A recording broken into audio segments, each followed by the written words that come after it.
Good morning everybody. सभी को नमस्कार, राम राम, सत श्री अकाल, अस्सलाम वालेकुम, राधे राधे, जय श्री कृष्ण। तो माय डियर, मुझे मालूम है कि आपने अब तक मुझसे time and work, time and distance, LCM HCF और एवरेज की क्लासेस में बहुत कुछ सीखा होगा। तो लास्ट क्लास में हमने शुरू किया था टॉपिक मिक्सचर। मिक्सचर की 3 से 4 बेसिक वीडियोस पढ़ने के बाद आप बाय डिफ़ॉल्ट इतने कॉन्फिडेंट हो जाएंगे कि किसी किताब के किसी सवाल को उठाने के बाद जब आप उसे सॉल्व करने लगेंगे तो आप कहेंगे इतना स्ट्रॉन्ग बेस हो गया कि अभी सर की ज़रूरत कम लगती है। फिर भी कहीं ना कहीं परफेक्शन के लिए कुछ सवाल और आते रहेंगे तो आपको समझ आएगा। तो फर्स्ट क्लास आपने अटेंड करी मिक्सचर की, तो आज हम बात करेंगे मिक्सचर की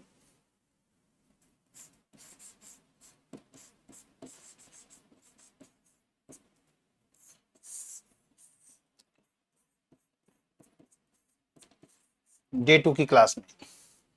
मैंने मिक्सचर जब पढ़ा पहली बार तो मुझे वाकई ही इसके तरीके से क्वेश्चनों को सॉल्व करने में बड़ा इम्प्रेसिव सा महसूस हुआ कि ये एक ऐसा तरीका है कि हम सवालों को बहुत आसान से तरीके से रेशो से निकाल सकते हैं।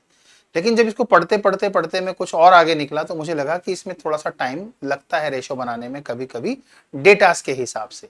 तो सवाल बेशक से मिक्सचर का हो, लेकिन उसमें से अगर हम और टाइम बचाने की कोशिश करें, क्योंकि मेथड जो हम यूज कर रहे हैं टाइम बचाने के लिए ही कर रहे हैं, एक्स ना मानना पड़े। तो हाथ लगा मेरे पास रीजनिंग का एक क्वेश्चन, कबूतर और खरगोश का। उस सवाल को पढ़ने के बाद मैंने कई और मिक्सचर के सवालों को छोटा करने का तरीका ढूंढा और मेरे को उसमें महारत भी हासिल हुई। आज वही एक्सपीरियंस जो ऑब्जर्वेशन से मैंने देखा समझा आपके संग शेयर कर रहा हूं। डेफिनेटली इस क्लास की रिकॉर्डिंग क्लास में आप इसे पढ़ने के बाद जब अप्लाई करेंगे सवालों में तो आप इसका लुत्फ जरूर उठाएंगे। तो एक मेथड से कितने सारे क्वेश्चन निकल सकते हैं, वो भी विदाउट रेशो, और प्रॉब्लम ऑफ मिक्सचर हो और बिना रेशो के हो, तो ये तो हो सकता है अगर आप पढ़ रहे हैं किससे, दिलीप सर से। तो चलिए शुरू करते हैं। वो क्वेश्चन जिसका संबंध रीजनिंग से था, अगर मैं कहूं कि वहां से शुरू करेंगे और कई सवाल मिक्सचर के निकालेंगे तो कैसे। सवाल ये रहा,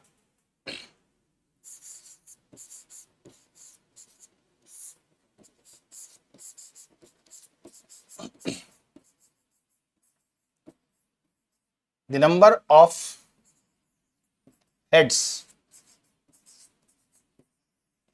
of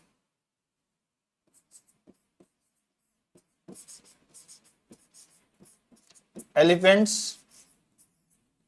and crows are 200।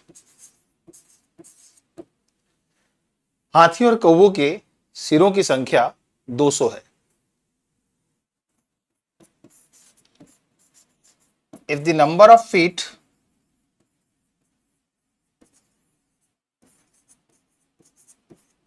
be 580, then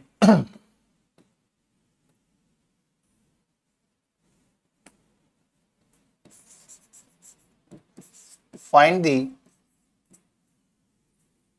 number of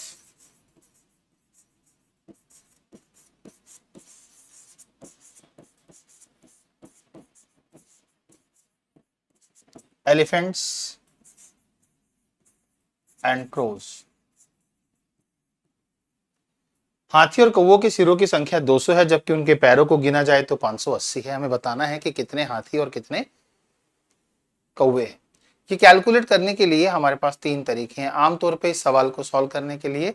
जो मेथड अवेलेबल होते हैं, जो बच्चे पढ़ पाते हैं, अगर मैं उसकी बात करूं तो इस सवाल का एक सोल्यूशन रीजनिंग के पॉइंट ऑफ व्यू से एक्स से निकाला जाता है। यानी कि अगर हम कहें कि हमारे पास हेड्स 200 हैं, तो इसमें से एलिफेंट और क्रो की अगर हम बात करें तो अगर एक के x हैं तो दूसरे के 200 माइनस x होंगे। इक्वेशन में 580 का यूज करने के लिए समझ आता है कि वो उनके पैरों की संख्या है।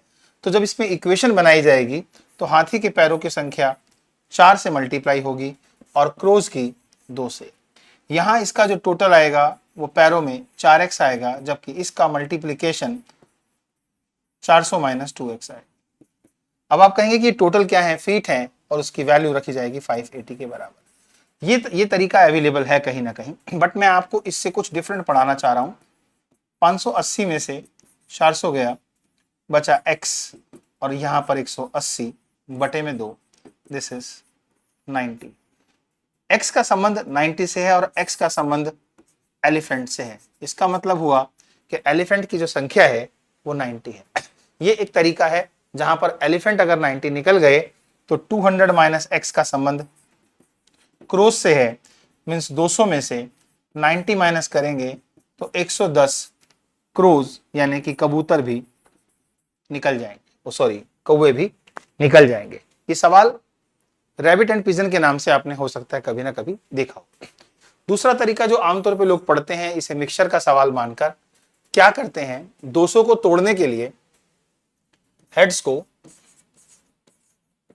200 को तोड़ने के लिए किसी x का इस्तेमाल ना करके एक रेशो की एक्सपेक्टेशन करते हैं जो एलिफेंट एंड क्रोज में से बनाना होता है। इसे बनाने के लिए हम इस्तेमाल करते हैं फीट का, और ये समझते हैं कि फीट 580 हैं और वो 200 के हैं, तो इससे एवरेज फीट वैल्यू 2.9 निकल आएगी। 2.9 पैर ना तो हाथी के होते हैं और ना ही कौवों के, इसलिए ये एवरेज फीट की वैल्यू है। तो हाथी के पैरों की बात करें तो 4 होते हैं और क्रोज की बात करें तो 2 होते हैं। 2.9 इनका एवरेज है। मिक्सचर की लास्ट क्लास से आपको समझ आ ही गया होगा, इस मिक्सचर एंड एलिगेशन में हम इस मेथड से रेशो बनाते हैं। तो 4 में से 2.9 गया तो 1.1 आ गया, इसका डिफरेंस 0.9 आ गया, पॉइंट दोनों में से हटा दूं तो 9:11 आ गया। इस 9 और 11 की स्थिति में 9 यूनिट का संबंध एलिफेंट से है और 11 यूनिट का संबंध क्रोज से है। मीन्स इस हेड को अगर हम कहें ये कितने यूनिट हो गया, तो इसका टोटल हो गया 20 यूनिट्स। तो आप कहेंगे कि 20 यूनिट्स की वैल्यू 200 है, तो 1 यूनिट की वैल्यू 200 बटा में 20 यानी कि 10 है। अब 9 यूनिट का मतलब एलिफेंट्स की संख्या 9 गुणा में 10 90 है और क्रोज की संख्या 11 गुणा में 10 110 है। अब तक कहीं ना कहीं जो भी बच्चा इस रिकॉर्डिंग को देखेगा या समझेगा, उसे ये दोनों मेथड्स किसी ना किसी गुरु के माध्यम से मिलते रहे होंगे। मैं आपको समझाना ये चाह रहा हूं कि अगर इन दोनों मेथड से ऊपर जाकर आपको टाइम बचाना है, तभी आप कंपटीशन में आगे निकल पाओगे। तो टाइम बचाने के लिए आपको क्या करना पड़ेगा, आपको पढ़ना पड़ेगा, और वो भी दिलीप सर के तरीकों से। तो इसी तरीके का प्रयोग करके मैं अलग अलग क्वेश्चन जो मिक्सचर में रेशो से सॉल्व होते हैं आज करवाने वाला हूं। आइए समझते हैं इस सवाल को कैसे सॉल्व किया जाए।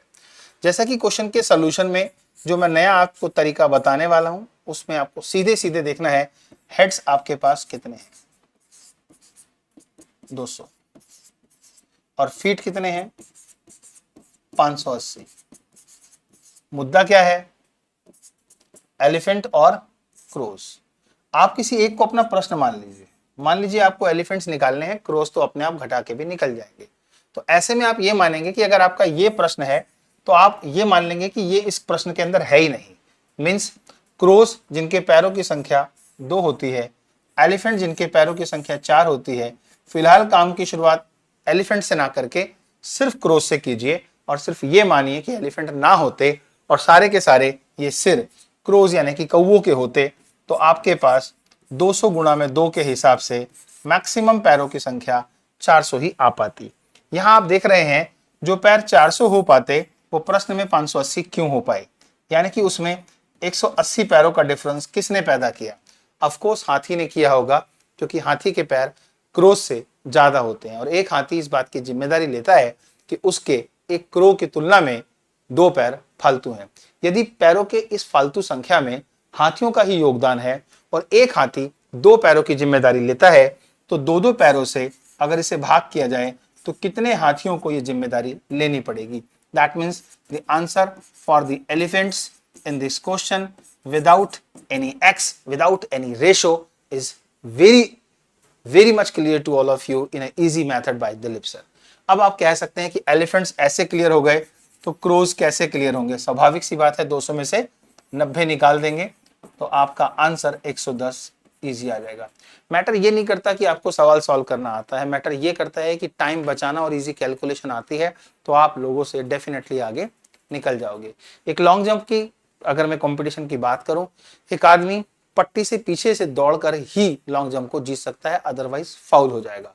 लेकिन अगर वो बहुत पीछे इस डर से रहे कि कहीं फाउल ना हो जाए, तो बहुत पीछे से कूदने के बाद वो उस डिस्टेंस को जहां पर वो गिरेगा उसे भी कम कर देगा। इसलिए लाइन के नजदीक तो जाना है, लेकिन टेक्निक साथ में रखनी है कि अगर कहीं गलती से ऐसी गड़बड़ मुझसे हो गई कि मैं बहुत पीछे से कूद गया तो मेरा डिस्टेंस जो मैंने पैदा किया वो भी कम रह जाएगा। इसलिए मुझे ज्यादा से ज्यादा क्वेश्चनों तक अप्रोच पहुंचाने के लिए थोड़ा सा रिस्क तो लेना पड़ेगा नए तरीकों का, और ये नए तरीका बहुत बढ़िया तरीका है। इस बढ़िया तरीके में अब मैं जोड़ना शुरू करूंगा वो सवाल जो इसकी सहायता से निकाले जा सकते हैं। एक और सवाल देखेंगे।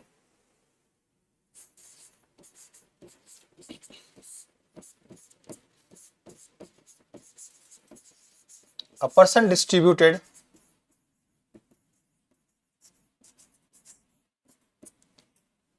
rupees 10,000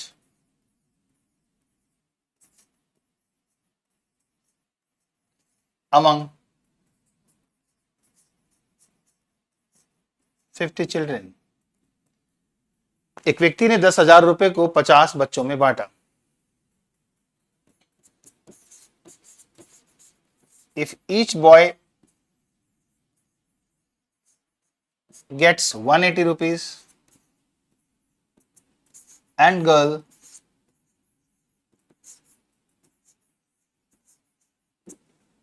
gets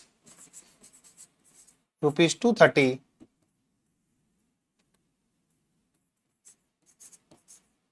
then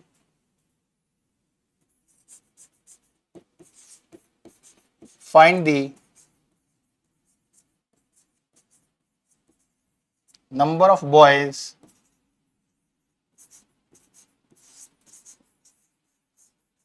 and girls। यदि एक बच्चे को यानी कि एक लड़के को 180 रुपए दिए जाएं और प्रत्येक एक लड़की को 230 रुपए दिए जाएं तो ये 10,000 रुपए 50 विद्यार्थियों में या बच्चों में बढ़ जाते हैं। बच्चा शब्द भी एक मिश्रण का नाम है, स्टूडेंट वर्ड भी एक मिश्रण का नाम है। हमें इन 50 बच्चों में बताना है कि लड़के और लड़कियां कितनी हैं। रेशो से अब हमें एक्स की बात छोड़ देता हूं, मैं आपको दो तरीके बताता हूं, रेशो से और विदाउट रेशो से। ये आपकी अपनी चॉइस है जो आपको ज्यादा इजी लगे। आमतौर पे मिश्रण विधि से इस सवाल को सॉल्व करने के लिए बॉय और गर्ल जिनका टोटल 50 है उसको डिस्ट्रीब्यूट करने के लिए बॉयज और गर्ल्स का एक रेशो चाहिए होता है। यहां बॉयज को 180 और गर्ल को 230 रुपए मिल रहे हैं, जबकि ये सारा का सारा पैसा कुल मिलाकर 10,000 रुपए है जो 50 बच्चों में बांटा गया है, जिसकी औसतन वैल्यू अगर आप निकालो तो 200 रुपए आएगा। और मिश्रण का मान वही होता है जो सही मायने में मिनिमम और मैक्सिमम के बीच में लाई करता है। तो 180 और 200 के बीच में डिफरेंस 20 है, इसका डिफरेंस 30 है। इनमें जो रेशो है वो 3:2 है, यानी कि बॉयज अगर 3 होंगे तो गर्ल्स 2 होंगी। इसलिए इनके टोटल वैल्यू की बात करें तो वो 5 यूनिट है, अर्थात 5 यूनिट का संबंध 50 से है। तो अगर आप कहें कि 5 यूनिट्स 50 है तो एक यूनिट 50 बटे में 5 10 होगी, और आप 10 से अगर 3 को मल्टीप्लाई करेंगे तो बॉयज की संख्या 10 तिया 30 और गर्ल्स की संख्या 10 दूनी 20 निकल जाएगा। ये तरीका तो हुआ मिक्सचर एंड एलिगेशन से इस सवाल को सॉल्व करने का। दूसरी तरफ अगर मैं कहूं कि इस सवाल को सॉल्व करने के लिए मैं वही कबूतर खरगोश या हाथी और कौवे वाली बात करूं तो ये सवाल कैसे निकल सकता है। देखिए, आपके पास जो कैश है और जो बच्चे हैं, कैश आपके पास 10,000 रुपए है। आप फर्ज कर लीजिए बॉयज की संख्या निकालना चाहते हैं पहले, तो आप शुरुआत करेंगे गर्ल्स से। प्रत्येक गर्ल्स को 230 रुपए दिए हैं। यदि इस हिसाब से सबको लड़कियां ही मान लिया जाए, 50 के 50 जो स्टूडेंट हैं या चिल्ड्रन हैं सबको यही मान लिया जाए कि वो लड़की है, तो फिर कितना पैसा होना चाहिए बांटने के लिए? तो 5 या 15, 5 और 10, 10 और 1 11, यानी कि तब हमारे पास 11,500 रुपए होने चाहिए। तो यहां पर एक डिफरेंस आपको दिखाई दे रहा होगा, और ये डिफरेंस है माय डियर 1,500 रुपए का, जो कि फिलहाल नहीं बांटे गए। तो क्यों नहीं बांटे गए? क्योंकि सबको 230 रुपए नहीं दिए गए, कुछ बच्चों को 180 भी दिए गए हैं, इसलिए ये 11,500 की टोटल मैक्सिमम डिस्ट्रीब्यूशन नहीं है। तो ये 11,500 और 10,000 के बीच में जो गैप है वो इसलिए है क्योंकि लड़कियों के हिसाब से सोचने पर प्रत्येक लड़की को प्रत्येक लड़के से 50 रुपए ज्यादा मिल रहे हैं। यदि आप ध्यान से देखो तो 180 और इस 230 में डिफरेंस है किसका? 50 का। इस 50 से यदि मैं इसे भाग कर दूं तो आप पाएंगे 5 या 15, ये 30 निकल के आएगा। और 30 का मतलब ये है कि जहां आपने कैलकुलेशन की है राइट रॉन्ग, उसके अपोजिट वाला आंसर है, मतलब 30 का अर्थ होगा बॉयज। तो बच कितने गए? 20। तो इसका अर्थ क्या होगा? गर्ल्स। यहां पर भी आपने गर्ल्स 20 और बॉयज 30 ही निकाले हैं। इस क्वेश्चन में आपने रेशो बनाया है और इस क्वेश्चन में एक मूड बनाया है कि अगर बॉयज निकालने हैं तो पूरी स्ट्रेंथ को अपोजिट वालों को एज्यूम कर लेना है और मैक्सिमम वैल्यू निकाल लेनी है। यहां उसकी हमने मैक्सिमम वैल्यू निकाली तो एक्चुअल डिस्ट्रीब्यूशन में 1500 का डिफरेंस था, जिसका कारण बॉयज और गर्ल्स को इंडिविजुअल मिलने वाली राशि में 50 रुपए का डिफरेंस है। इस डिफरेंस को डिफरेंस से भाग करके जो वैल्यू आएगी ये उसी का आंसर देगी जिसको आपने स्टार्टिंग में क्वेश्चन मानकर इग्नोर किया था, that means boys. I hope समझ आ गया होगा। इसी तरीके से हम थर्ड क्वेश्चन देखेंगे और समझेंगे कि जहां टाइम बचता है, जो बात लॉजिकली स्टोर होती है दिमाग में, उन सवालों में उसी अभ्यास को करके समय बचा के लोगों से आगे जरूर निकलेंगे। तो लोगों से आगे निकलने के लिए हमें अगले क्वेश्चन के लिए इससे आगे निकलना चाहिए।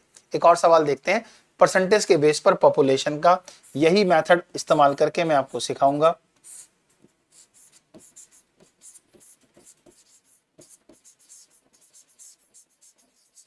The population of a town is 15,000। किसी शहर की जनसंख्या 15,000 है।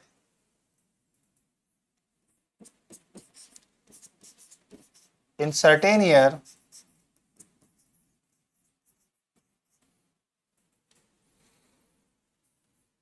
the male population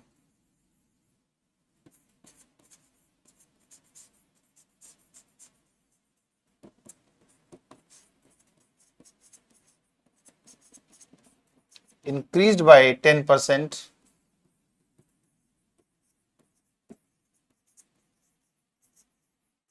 and female by 8%.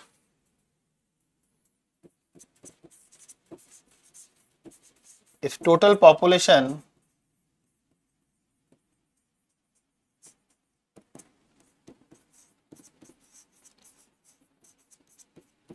increased by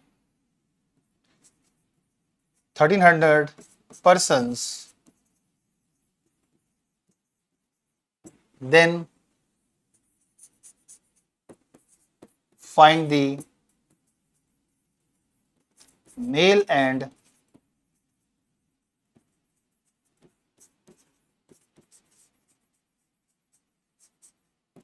population before increment. किसी शहर की जनसंख्या 15,000 थी, किसी वर्ष में पुरुषों की संख्या 10% बढ़ी और महिलाओं की 8%। यदि जनसंख्या वास्तव में 1300 लोगों से बढ़ गई है, 1300 लोगों के बराबर बढ़ गई है, तो बताइए कि वृद्धि से पहले पुरुष कितने थे और महिलाएं कितनी थी? इस बात का जवाब देने के लिए हमारे पास सीधे सीधे एक ही तरीका है, या तो रेशो या फिर हमारा स्मार्ट तरीका। इस बार पहले स्मार्ट तरीके से अगर आपको आंसर निकाल के दिखाएं तो आप समझेंगे कि हमारे पास मेल 10% है और फीमेल 8%। फर्स्ट कर लेते हैं, पहले हम मेल निकालना चाहते हैं, मतलब हमने ये कैलकुलेशन निकालनी है। तो हम मान लेंगे कि जनसंख्या में 15,000 का 8% कितनी जनसंख्या को बढ़ा सकता है? यस और नो? तो इससे ये पता लगता है 15 8 120 जनसंख्या तो मैक्सिमम 1200 लोग ही बढ़ सकती थी, लेकिन क्वेश्चन कह रहा है कि वहां पर 1300 लोग बढ़े हैं। तो जब आपके पास 1300 लोगों की इंफॉर्मेशन और 1200 लोगों की इंफॉर्मेशन में एक डिफरेंस दिखाई देगा तो वो 100 का होगा। ये डिफरेंस साफ कारण है हमारे पास क्या कि यहां आप देख रहे हैं कि इन दो परसेंटेज में भी डिफरेंस है, दैट इज ऑफ 2%। इस 2% में अगर साइन ऑफ परसेंटेज आप हटाते हैं तो आपको 100 बटा में 2 इंटू में परसेंटेज के लिए 100 लगाना पड़ेगा, और 2 से इसे काट के जब 50 आएगा तो आपका आंसर 5000 आएगा। और आपको ये कंफ्यूजन नहीं रखनी है कि ये 5000 किसका है। यदि सारी कैलकुलेशन ही आपने फीमेल पे की है तो ये आंसर पुरुषों से संबंधित है, यानी कि मेल पॉपुलेशन 5000 निकल गई। तो आपने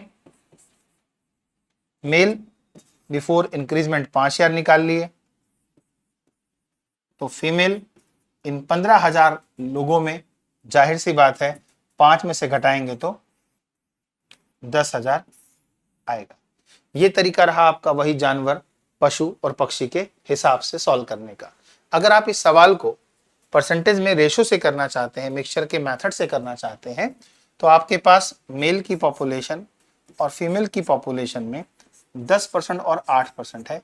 यदि कायदे से हम देखें तो जनसंख्या जो 1300 बढ़ी है वो 15,000 बच्चों लोगों पर बढ़ी है, उसका एक एवरेज परसेंटेज कैलकुलेट करना पड़ेगा जिसमें थोड़ा सा टाइम लगने की संभावना हो जाएगी।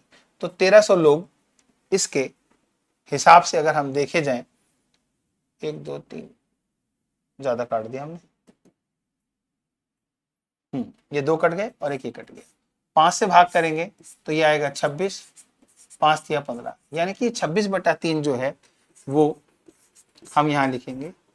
इसका एक डिफरेंस निकालेंगे कि 26/3 8 और 10 के बीच में ही लाई करता है, तो 10 या 30 में 26 गया, 4/3, 3 8 24, 26 और 24 का डिफरेंस 2/3, ये 3 से 3 कैंसिल हो गया। रेशो 2 और 4 को किया तो 1:2 आया, यानी कि अगर पुरुष की संख्या 1 होगी तो महिलाओं की संख्या उनसे दुगनी होगी। मीन्स इनका जो टोटल है वो 3 यूनिट्स है, तो 3 यूनिट्स की वैल्यू 15,000 के बराबर हुई।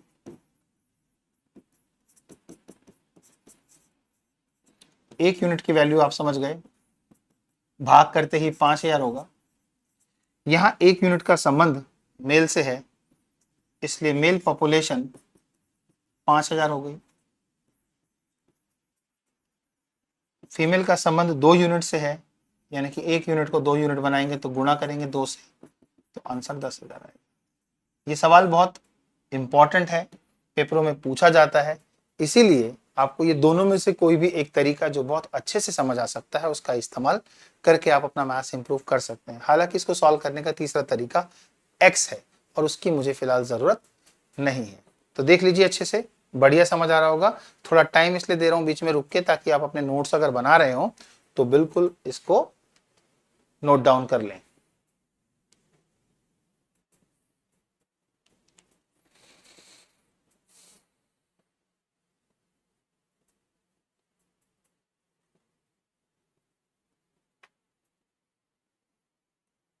होप क्लियर है।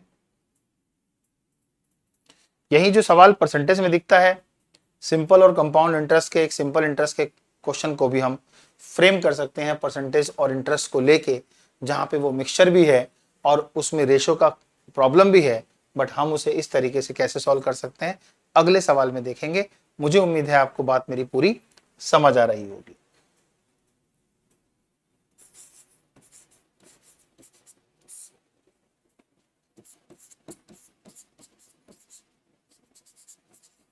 A person invested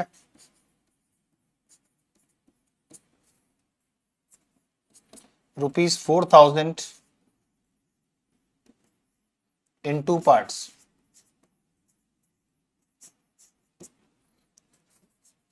At the rate of 3% and 5% per annum for simple interest.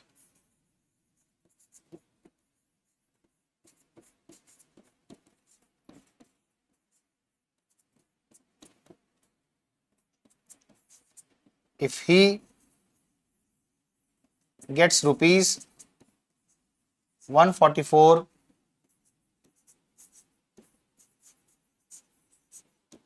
as a profit in 1 year,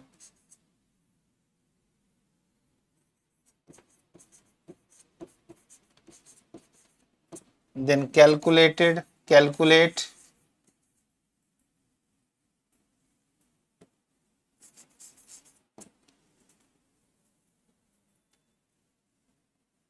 the investment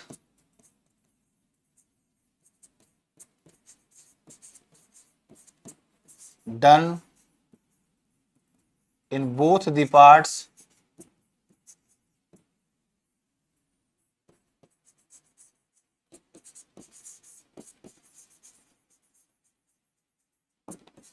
separately.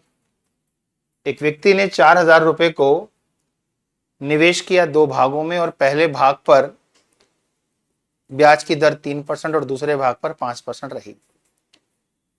हमें बताना यह है कि अगर ऐसा उसने किया तो सही मायने में पहले और दूसरे भाग में जो उसने इन्वेस्टमेंट की है वो कितनी धनराशि है। अब लॉजिकली आ जाते हैं सीधा बिना रेशो के सॉल्व करने के लिए। तो हमारे पास ₹4,000 में से हमें ये पता करना है कि 3% पर कितना पैसा उधार दिया। चलो 3 नहीं पता तो 5 का भी करना है, पहले 3 का ही समझ लेते हैं।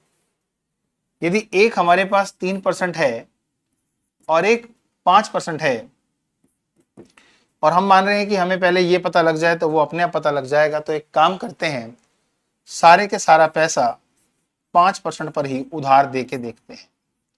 ये परसेंटेज को हटाने के लिए 100 आ गया। इससे आपको जो होने वाली कमाई है वो 200 रुपए की होगी। सच तो ये है, 5 चौक 20,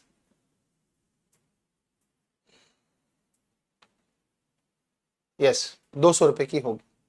अब एक्चुअली अगर आप देखें कि ये उसको प्रॉफिट हो सकता था सारे पैसे को 5% पे देके, बट जो प्रॉफिट दिख रहा है यदि मैं उसको मार्क करूं तो आप पाएंगे कि उसको होने वाला जो प्रॉफिट है वो 144 है।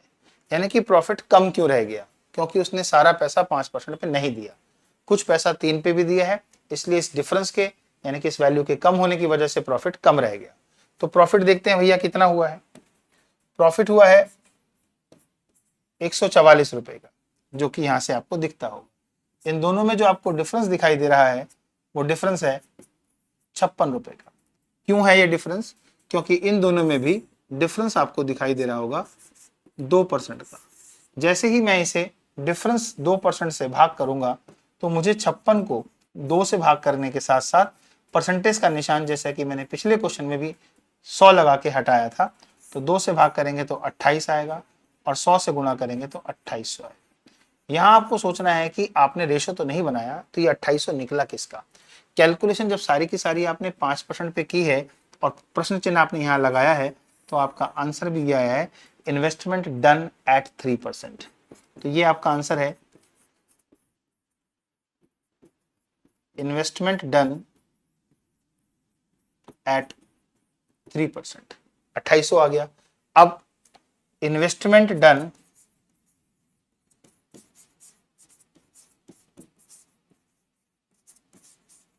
एट 5% क्या होगा? जाहिर सी बात है 4,000 रुपए की राशि में से अगर 2800 रुपए एक जगह दे चुके हो तो 1200 रुपए ही आपका आंसर होना चाहिए। बात क्लियर कट समझ आ गई होगी कि कितने आराम से आपने ये कैलकुलेशन बिना रेशो के निकाल ली है। अब कहोगे सर पहले 3 मेथड, फिर 2 मेथड और अब फाइनली एक।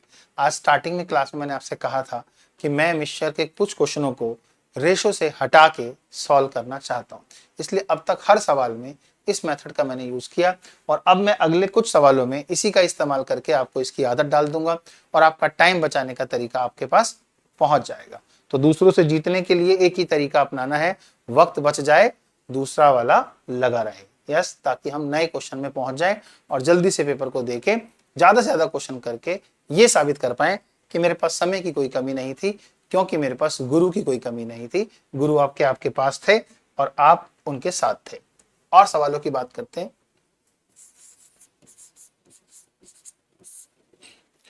इसी तरीके से कभी कभी क्वेश्चन टाइम एंड डिस्टेंस पर भी बन जाता है। उसे सॉल्व करना चाहें इसी मेथड से तो क्या सवाल टाइम एंड डिस्टेंस के चैप्टर में आपको दिखाई देगा, जिसका संबंध मिक्सचर से है। लोग सॉल्व उसे रेशो से करते हैं।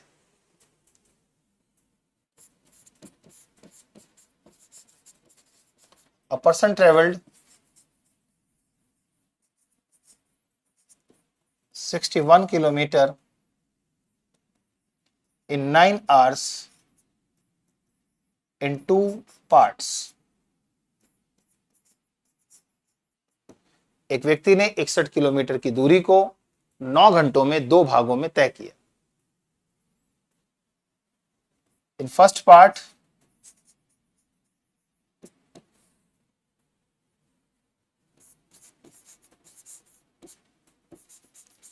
his speed was 4 kilometer per hour, and in second part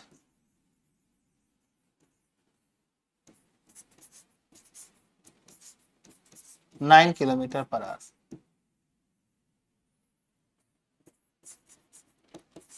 Find the distance traveled in both the parts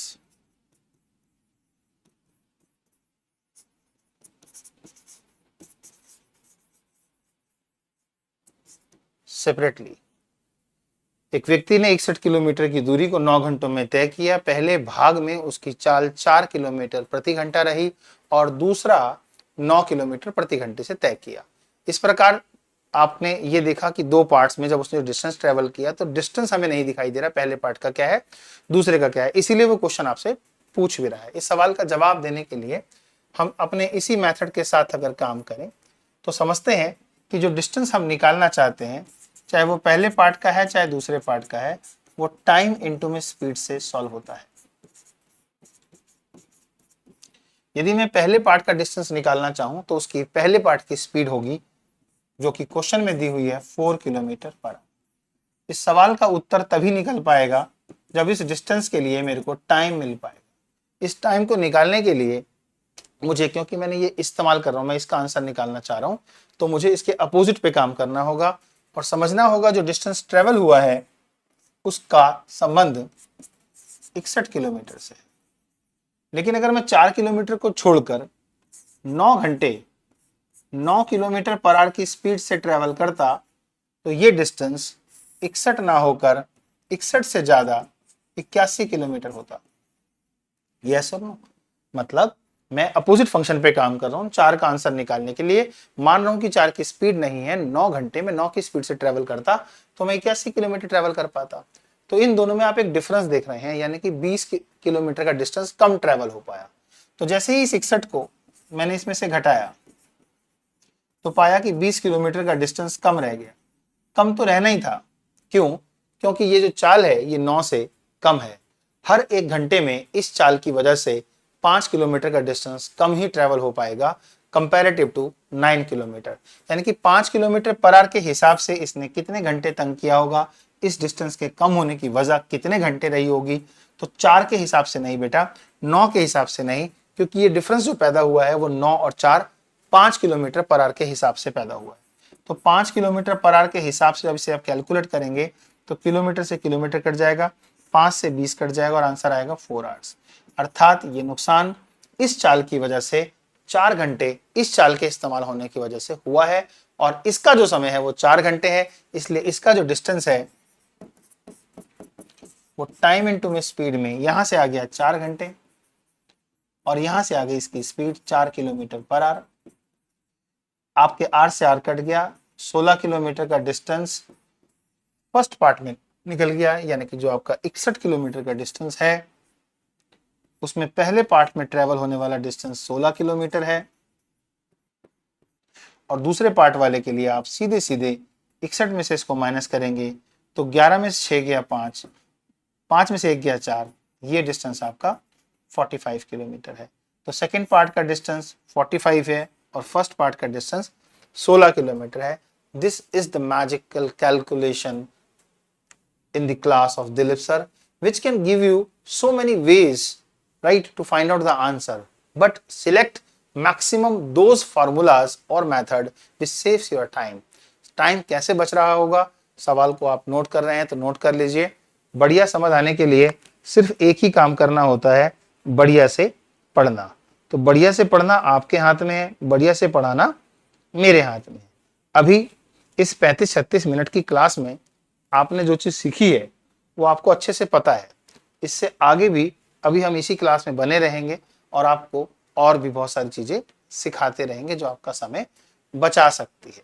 तो this is clear to all of you. Next question की तरफ चलते हैं। ये रही आपकी next class.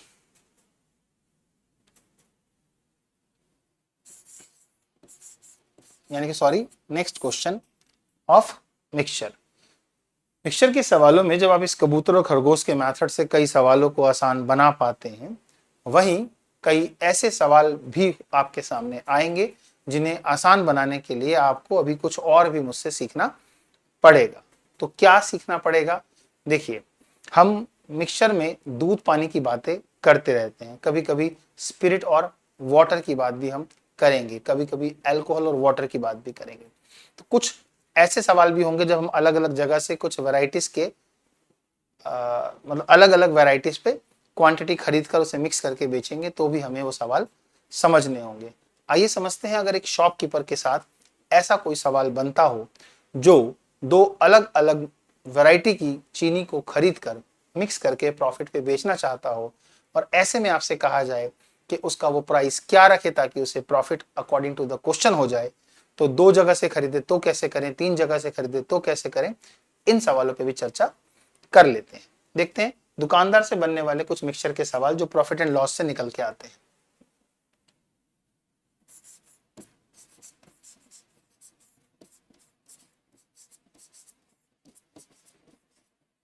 A shopkeeper bought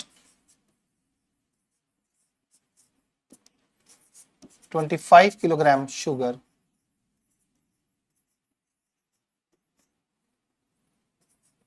at the rate of 30 rupees पर kilogram. एक दुकानदार ने 25 किलोग्राम चीनी 30 रुपए प्रति किलोग्राम के भाव से खरीदी।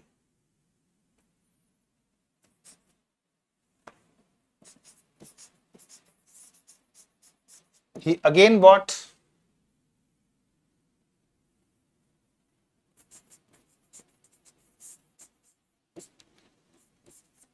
45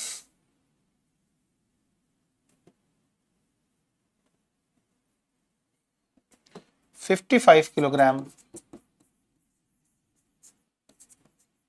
sugar at the rate of 40 rupees per kilogram.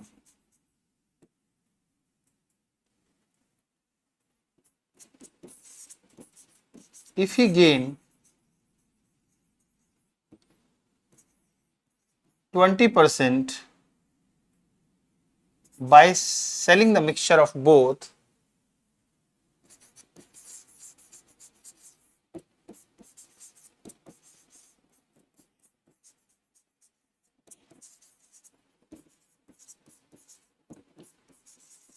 then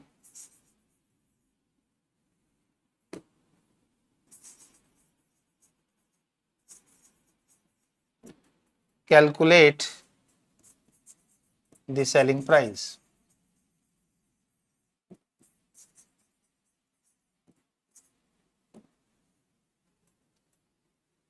अब सेलिंग प्राइस कैलकुलेट करना है तो उसने सेलिंग प्राइस मतलब पर केजी के हिसाब से ही बाय डिफॉल्ट पूछा है।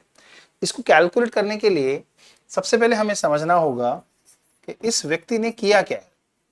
इसने एक क्वांटिटी खरीदी है 25 किलो और बाद में 55 किलो। यहां इसको एक एवरेज प्राइस पे करना पड़ा 30 रुपए और यहां इसको एक एवरेज प्राइस पे करना पड़ा 40 रुपए। आमतौर पे जो लोग इस सवाल को सॉल्व करते हैं वो इसे और इसे मल्टीप्लाई करके जो होने वाला खर्च है वो निकालकर अपनी लागत कीमत पूरी बनाते हैं, फिर उसे टोटल क्वांटिटी से भाग करके 1 किलो का क्रय मूल्य निकालते हैं, फिर उसके बाद उस पर 20% 10% जो प्रॉफिट बोला होता है उसे जोड़कर आंसर देते हैं। यहाँ सबसे बड़ी मुसीबत यह है कि इन्हें मल्टीप्लाई करने में जो टाइम वेस्ट होगा, ऐड करने में और डिवाइड करने में, 1 किलो की कीमत तक जाने में, वो आपके लिए ठीक नहीं होगा, क्योंकि पेपर में बहुत सारे क्वेश्चन आपको अटेंड करने हैं। तो क्या करना चाहिए कि आंसर ठीक से निकल जाए। देखिए, आपका जो 30 और 40 रुपए है, यानी कि प्राइस तो कहीं ना कहीं जो कॉस्टिंग आपको घर पड़ी है वो 30 और 40 के बीच में होगी। इसमें मिक्सचर में व्यवहार करने से ज्यादा अच्छा है कि आप यहां देखो कि आपकी कॉस्टिंग 30 से 40 पर कितने रुपए फालतू खर्च हुए, 10 रुपए, और कितने किलो पर, 55 किलो पर, यानी कि आपके फालतू पैसे कितने खर्च हुए, 550। टोटल कितने केजी पर, यस, टोटल 80 केजी पर। अगर आप इसको जोड़ेंगे तो 80 किलो पर आपके इतने पैसे फालतू खर्च हुए। तो आपकी जो कीमत निकल के आएगी, जो कॉस्ट प्राइस निकल के आएगा, वो 30 रुपए प्लस 55/8 आप बोल सकते हैं। इसे आप कह सकते हैं 8 या 24 240 और 50 295/8 रुपए, ये आपको प्राइस घर पड़ गया है। तो कॉस्ट प्राइस निकालने के लिए इसको इससे मल्टीप्लाई करने से बेहतर है, जहां आपने फालतू पैसे खर्च कर रखे हैं, दिख रहा होगा आपको 10 रुपए, और जहां आपने फालतू पैसे जितनी क्वांटिटी पे खर्च कर रखे हैं उस ओवरलोड को सब में डिस्ट्रीब्यूट करके जब आप ऐड करेंगे मिनिमम में, तो आपका कॉस्ट प्राइस डायरेक्ट निकल जाएगा। यहाँ आपको निकालना है सेलिंग प्राइस। तो सेलिंग प्राइस जो आपको निकालना है वो कितने परसेंट प्रॉफिट के लिए है, 20%। तो 20% प्रॉफिट के लिए जब आप कोई सेलिंग प्राइस निकालते हैं तो ऑफकोर्स आप 100 + 20 120% पर उसे बेचना चाहते हैं। तो यहाँ सेलिंग प्राइस इस 295/8 का 120% आप निकालेंगे तो आपका आंसर आ जाएगा। तो 15 पे कट जाएगा, राइट। और ज्यादा काटने से कोई फायदा नहीं है, जीरो आपको डिस्टर्ब करें। बेहतर है आप 15 को इससे मल्टीप्लाई कर लें। 15 पंजे 75, 7 15 निम्न 135 और 7 142, 14 15 दूनी 30 और 14 30 और 14 दैट इज 44। यस और नो।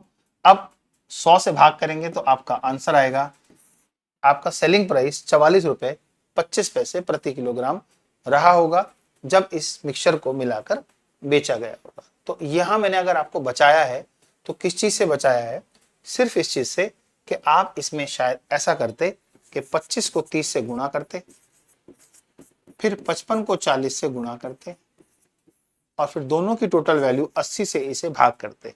ये संख्याएं कभी सुंदर हो सकती हैं तो कभी बहुत खतरनाक। इन्हें मल्टीप्लाई करने में अगर आपको अभी लगता है कि ये ज्यादा आसान है तो ये नंबर 25 और 30 रुपए है, ठीक है। तो इस 25 और 30 की जगह 22 और 35 रुपए आ जाए, 22 या 38 रुपए आ जाए, या 38 रुपए 40 पैसे आ जाए, तो जो वक्त आपका जाया होगा उसको आप सोच के देखिए। इसलिए इस तरीके से कॉस्ट प्राइस आपका निकलेगा तो वही जो हमने आपको निकाल के दिया 295/8, बट ये स्मार्ट तरीका आपका टाइम कम वेस्ट करता है। अब मान लेते हैं कि एक दुकानदार ने एक नहीं 2 जगह से खरीद कर मिक्स करके बेची हो, और फिर हमारा सवाल ऐसा बनता हो, तो हम उसे कैसे सॉल्व करें। पहले आप नोट कर लें, देख लें, फिर आगे बढ़े मेरे साथ।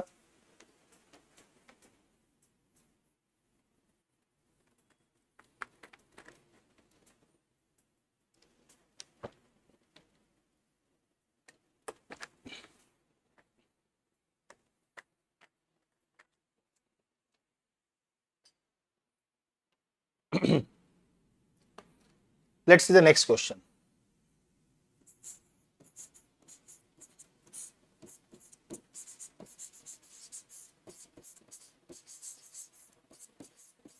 A shopkeeper bought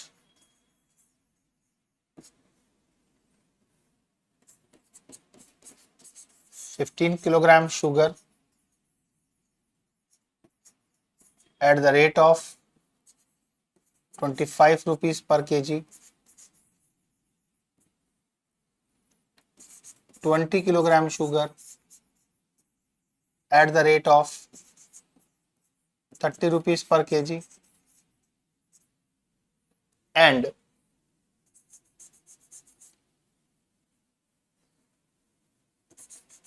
45 kilogram sugar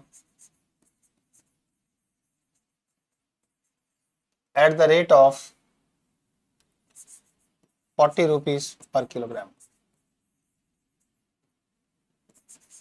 He mixed all together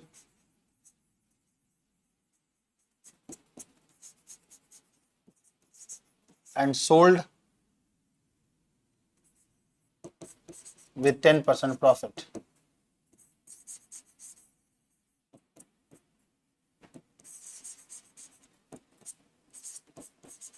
Find the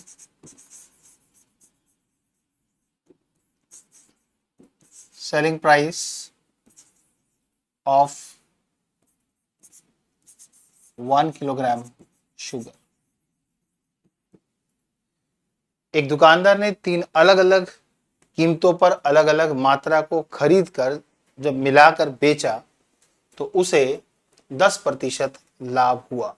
तो बताइए कि प्रत्येक किलोग्राम किस भाव से बेचा गया। यहां हम उसी बात को समझें, ज़्यादा मल्टीप्लिकेशन नहीं करनी। n की वैल्यू पहले जो क्वांटिटी खरीदी गई वो 15 थी, फिर 20 थी और फिर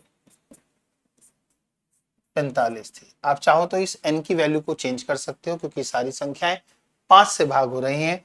तो आप अपना n 5 तिया 15, 5 चौक 20 और 5 नीम 45 से भी अगर आप आंसर निकालोगे तो गलत नहीं आएगा। ऐसा करने से कैलकुलेशन आसान हो जाएगी, संख्याएं छोटी हो जाएंगी। ठीक, ओके। अब यहां देखते हैं कि एवरेज कॉस्टिंग पहले पे की गई 25 रुपए, फिर पे की गई 30 रुपए और फिर फाइनली 40 रुपए। यदि आप 25 रुपए के आधार को लेके चलें तो आप यहां पाएंगे कि आप पे 5 रुपए का बर्डन है और यहां आप पाएंगे कि आप पर 15 रुपए का बर्डन है। तो ये 4 किलो पर 5 रुपए का बर्डन कितने का बर्डन हो गया? 4 पंजे 20 रुपए का। यहां 9 किलो पर 15 रुपए का बर्डन 135 रुपए का।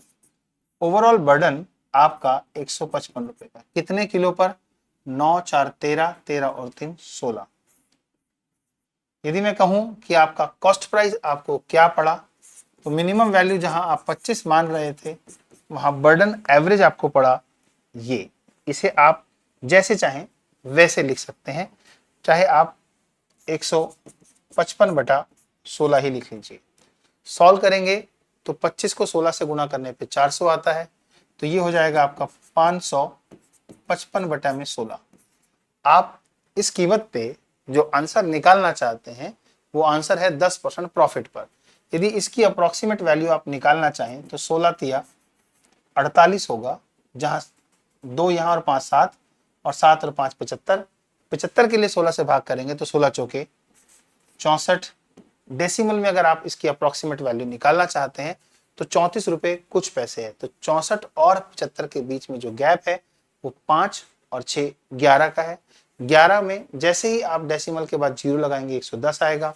110 को 16 से भाग करेंगे तो अप्रोक्सीमेट कितने पे चला जाएगा? तो आप कहेंगे 16 से 110, 16 पंजे 80, 16 96, 16 सत्ते 112, यानी कि मैक्सिमम ये आप अप्रोक्सीमेट वैल्यू बोल सकते हैं।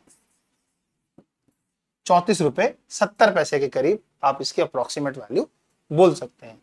अब आपको समझना है कि आपने 10% प्रॉफिट बेचना है तो सेलिंग प्राइस आपका क्या होना चाहिए? इस 34 रुपए 70 पैसे की अप्रोक्सीमेट वैल्यू में इसी का 10% यानी कि 3 रुपए 47 पैसे। तो ये आंसर 7 4 11, 3 4 7 और 1 8 और ये 3 मीन्स आपका selling price of 1 kg 38 rupees 17 पैसे अप्रोक्सीमेटली सेटअप किया जाएगा। तो ये इस तरह से दो या दो से अधिक जगहों से एक ही पदार्थ को खरीद कर मिलाकर बेचने पर बनने वाला प्रॉफिट एंड लॉस का सवाल जो मिक्सिंग करता है, उसे आप एवरेज की बेसिक कंडीशन से सॉल्व कर सकते हैं। ये आपने मेरी रिकॉर्डिंग में एवरेज में पढ़ा हुआ है और आपको ये मालूम भी होगा। अभी इसको समझने के बाद आपको थोड़ा सा सुकून हुआ होगा कि ऐसी डिफिकल्ट कैलकुलेशन को फास्टली हाथ चलाने के लिए फास्ट तरीके को समझना आसान है। सोचो कि अगर इस कॉस्ट प्राइस को निकालने के लिए आपने इन दोनों का इस्तेमाल करके इन्हें मल्टीप्लाई करने की कोशिश की होती तो डैम श्योर मल्टीप्लाई ही कर रहे होते, अभी तक आंसर तक नहीं पहुंचे होते। तो जब आपको लगता है कि नंबर आपको तंग कर रहे हैं तो स्मार्ट कैलकुलेशन आपके पास होनी चाहिए ताकि आप इन नंबर्स के संग मजे में खेल सकें। एनी हाउ, आगे बात करते हैं। हमारे पास मिक्सचर के और भी कई तरह के सवाल अवेलेबल हैं, इसे नोट कर लीजिए ताकि फिर हम ये कह सकें कि आपको नोट करने का टाइम हमने दिया था। कुछ और सवालों के साथ मिलते मिलते जब आप आगे बढ़ेंगे तो ये आपको समझ आएगा कि यार मैथमेटिक्स पढ़ना मुश्किल नहीं है, पढ़ाने वाला कोई ऐसा होना चाहिए जो डिटेल्स में एक एक बात बताता हो।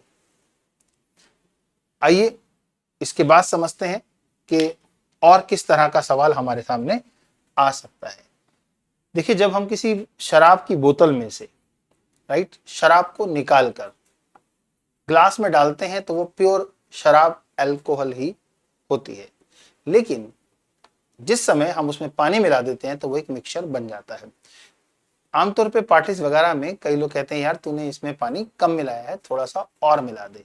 तो जब हम पानी और मिलाते हैं तो जो शराब का परसेंटेज होता है वो पहले तीखा होता है और बाद में लाइट हो जाता है, यानी कि वो डाउन हो जाता है। तो कभी कभी डाउन की कंडीशन फिक्स कर दें कि भाई इसमें शराब जो है फिलहाल 80% है, तो इतना पानी मिला दे ताकि ये 40% रह जाए। तो ऐसे ऐसे क्वेश्चन जब रेज होते हैं तो उसे सॉल्व करने के लिए किस तरह से पेपर में पूछा गया क्वेश्चन हम एक दो लाइन में सॉल्व कर पाएंगे, इसके लिए बेसिक समझना यह है कि जब भी कोई पदार्थ किसी मिश्रण में मिलाया जाएगा, तरल पदार्थ मिलाया जाएगा, तो उसकी जो लेवल है वो बढ़ेगा। एक सवाल देखेंगे तो आपको समझ आएगा।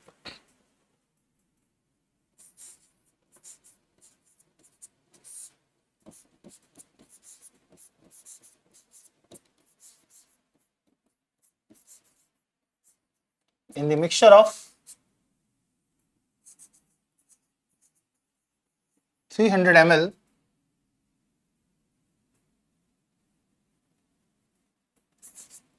%60 is alcohol. 300 ml के एक मिश्रण में 60% अल्कोहल है।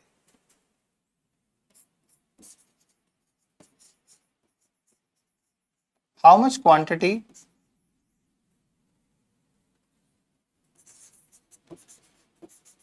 of water should be added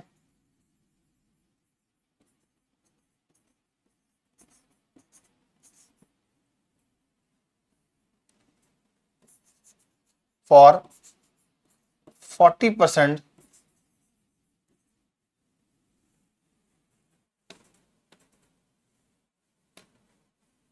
alcohol in new mixture?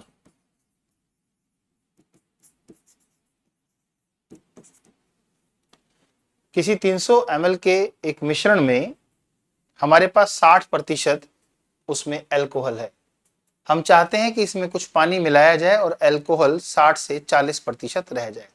यदि ऐसा सवाल कभी भी आए और आप कंफ्यूज होते हैं लैंग्वेजेस में, तो सबसे आसान और बेस्ट तरीका मैं आपको तभी बताऊंगा जब आपको ये बता पाऊं कि आपके साथ बैठे हुए कंपटीशन में स्टूडेंट कितने लंबे तरीकों और कितने कंफ्यूज तरीकों में उलझे रहते हैं। देखिए, आपके पास वो क्या करते हैं, जो आपका मिक्सचर है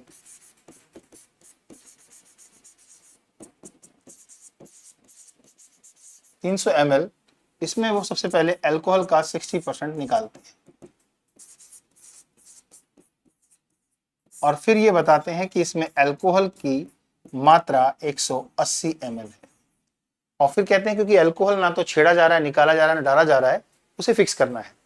लेकिन ऐसे फिक्स करना है कि अल्कोहल का जो परसेंटेज है वो 40 रह जाए।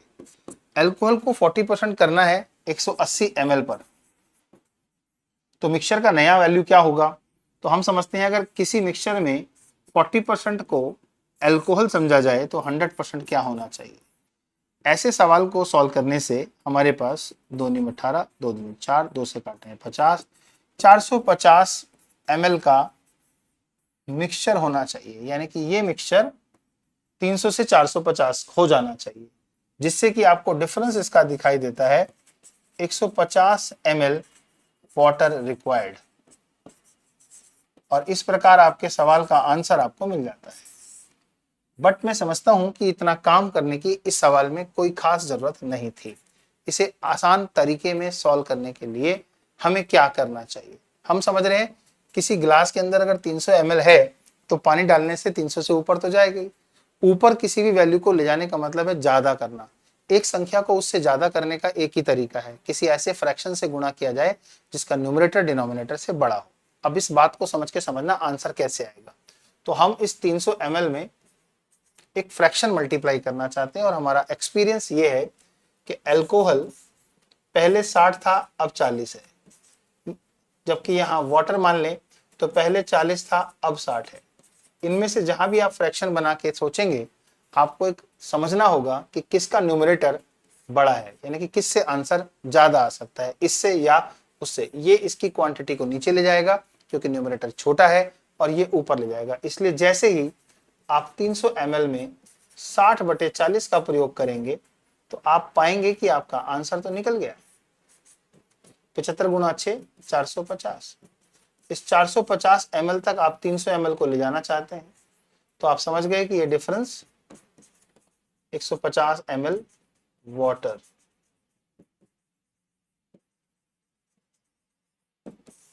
इस तरीके से आप इस सवाल का इससे भी आसान कैलकुलेशन में आंसर निकाल सकते हैं। This is the another best solution of this question. Note कीजिए।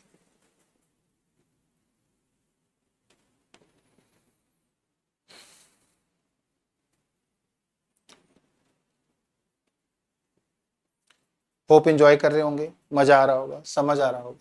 नेक्स्ट एक सवाल और करेंगे, उसके बाद हम आज सिर्फ इतना ही सिखाएंगे। इतने पे आप काम करें, धीरे धीरे आगे बढ़ें।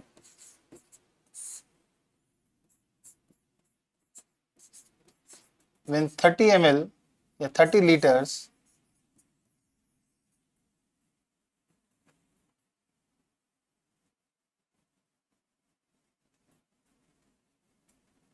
water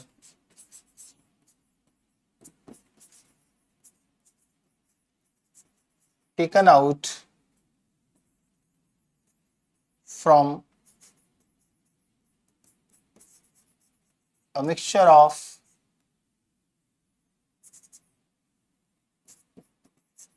spirit and water,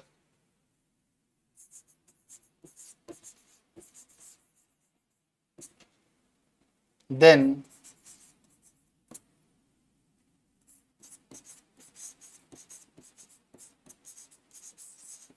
percentage of spirit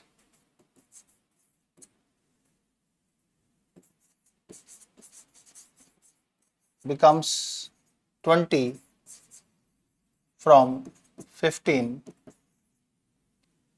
in the mixture.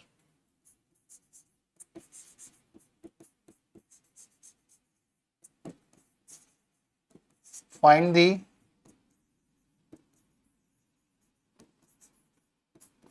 original quantity of mixture.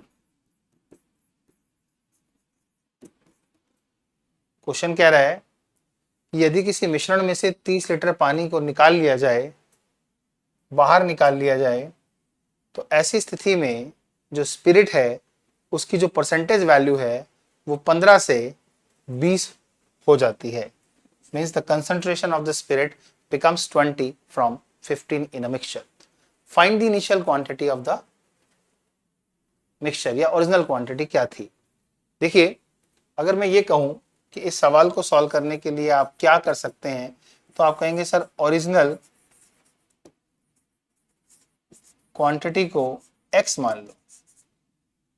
ठीक, यहां पर आपका जो स्पिरिट है वो 15% है, तो इसकी जो क्वांटिटी होगी वो x का 15% होगी, अर्थात ये। लेकिन फिर न्यू क्वांटिटी पे आओ जो कि x माइनस 30 है। यहां जो स्पिरिट है वो 20% है। अब फिर इसकी क्वांटिटी निकाल लो, x माइनस 30 का 20%। अब क्योंकि दोनों सूरतों में निकाला पानी गया है इसलिए क्वांटिटी तो बराबर ही रहेगी। अगर इसको बराबर मानते हैं तो x का 15% बराबर रखना चाहिए x माइनस 30 का 20%। क्वेश्चन सॉल्व करने के लिए जो हम कर रहे हैं वो सब बकवास है, सब टाइम खराब करने के तरीके हैं। 15 में से 20 गया 5, आंसर तो निकल ही गया। तो बकवास तरीका क्यों हुआ? टाइम बहुत वेस्ट हो गया 120 लीटर तक इस क्वेश्चन में पहुंचने के लिए। इस सवाल को शॉर्ट में सॉल्व करने का सिर्फ एक तरीका था 30 लीटर। यदि आप शॉर्टकट देखना चाहते हैं इस सवाल का, इजी तरीका, तो 30 लीटर का प्रयोग किए बगैर तो आंसर आ ही नहीं सकता। 30 लीटर के निकालने से परिवर्तन आ गया 5% का, और परसेंटेज पहुंच गई 20% पर। कहां पहुंच गई, कितना परिवर्तन आया, ये दो बातें इस्तेमाल करके देखो। 5 चौक 20 और 3 चौक 12 अर्थात 120 लीटर। ये सब करके पहुंचेंगे और आप ये करके पता नहीं कहां पहुंचेंगे, ये आप समझ चुके होंगे। इस तरह से सवाल को अटेंड करोगे तो डेफिनेटली आप मुझे याद करोगे और लोग आपके माध्यम से मुझसे पूछेंगे सर हमारे बच्चों को कब पढ़ाओगे। तो सबको पढ़ाने के लिए अवेलेबल है दिलीप सर आपके पास। Take care, God bless you. मिलते हैं अगली क्लास में, तब तक के लिए बाय, शब्बा खैर।